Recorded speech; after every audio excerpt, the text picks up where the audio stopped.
Shri Vishnu comedy timing ఎంత బాగుంటుందో కథల ఎంపిక కూడా అంతే బాగుంటుంది. కెరియర్ ఆరంభంలో సినిమాకు వైవిధ్యాన్ని ప్రదర్శించే శ్రీ విష్ణు ఈ మధ్య ఎక్కువ శాతం ఫుల్ ఫన్ ఎంటర్టైన్మెంట్ సినిమాల్లో నటిస్తున్నాడు.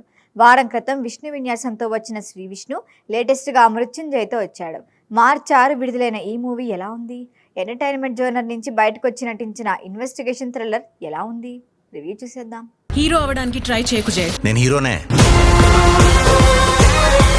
మృత్యుంజయ్ కథలోకి వెళ్తే ఓ వార్తాపత్రికలో ప్రకటనలు సెకండ్లలో పనిచేస్తూ ఉంటాడు జై. పూర్తి పేరు మృత్యుంజయ్.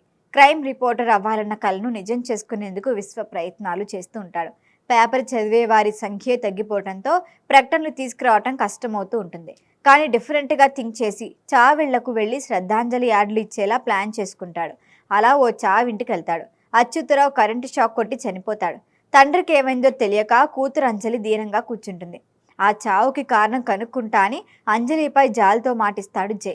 ఆ తర్వాత కొద్ది రోజులకు ఇదే రీతిలో మరొక వ్యక్తి చనిపోతాడు. అప్పుడు జైకి అనుమానం వస్తుంది. ఇవి యాక్సిడెంట్లు కాదు, ఎవరో ప్లాన్ చేసి హత్యలు చేస్తున్నారు అనిపిస్తుంది. ఇదే విషయాన్ని ఏసీపీ సీతకి చెబుతాడు. తన మాటలు ఎవ్వరూ నమ్మకపోవడంతో స్నేహితుడు అంజీతో కలిసి ఆ చావులపై ఇన్వెస్టిగేషన్ చేస్తాడు జై. ఈ చావుల వెనుకుంది ఎవరు? ఏపీసీ సీత ఏం చేశారు? తెలియాలంటే సినిమా చూడాలి. మరి తర్వాత ఏం జరుగుతుందో తెలియకుండా బలమైన స్క్రీన్ ప్లే, సిట్ ఎడ్జ్లో కూర్చోబెట్టేలా కథ ఉంటే ఇన్వెస్టిగేషన్ థ్రిల్లర్లు సూపర్ హిట్ అవుతాయి. ఈ పాయింట్లను దృష్టిలో పెట్టుకుని మృత్యుంజయ్ మూవీ తీశాడు దర్శకుడు హుస్సేన్ షాకిర్. ఆరంభం నెమ్మదిగా సాగదీసినట్టు అనిపించినా ప్రీ ఇంటర్వెల్లో ఎప్పుడైతే ఇద్దరి చావులోకి లింక్ ఉందని జై గుర్తిస్తాడో అప్పటి నుంచి కథలో వేగం పెరుగుతుంది. సెకండ్ హాఫ్ మొత్తం క్యూరియాసిటీ మెయింటైన్ చేస్తూ సాగుతుంది. పోలీసులకు చిన్న క్లూ కూడా వదలకుండా హత్యలు చేసే కాంట్రాక్ట్ కిల్లర్ ఓవైపు, ప్రతి విషయాన్ని ఎవరూ చూడని కోణంలో చూసి ఇన్వెస్టిగేషన్ చేసే హీరో ఉత్కంఠంగా అనిపిస్తుంది. హీరో విలన్ మధ్య మైండ్ గేమ్ అదిరింది. అతడులో మహేష్ బాబు, సోను సూద్, జులైలో అల్లు అర్జున్, సోను సూద్ కాంబోని చూసినట్లుగా అనిపిస్తుంది.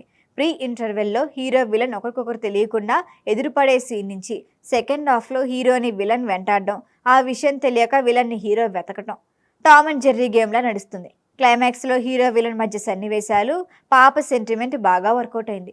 శ్రీ విష్ణు నటన గురించి ప్రత్యేకంగా చెప్పక్కర్లేదు, ఎప్పట్లా ఆకట్టుకున్నాడు. ఇప్పటి వరకు నవ్వించిన శ్రీ విష్ణు సీరియస్ క్యారెక్టర్లోనూ అంతే ఒదిగిపోయాడు. విలన్ పాత్రలో నటించిన వీర్ ఆర్యన్ అదరగొట్టాడు. హీరోయిన్ రెబాజా నటన బాగుంది. మిగిలిన వారంతా తమ క్యారెక్టర్లకు న్యాయం చేశాడు. కాలభైరవ సంగీతం సినిమాకి మరొక బలం. 2 గంటల్లో కథను షార్ప్గా కట్ చేసిన ఎడిటర్కి మంచి మార్కులు వేయాల్సిందే.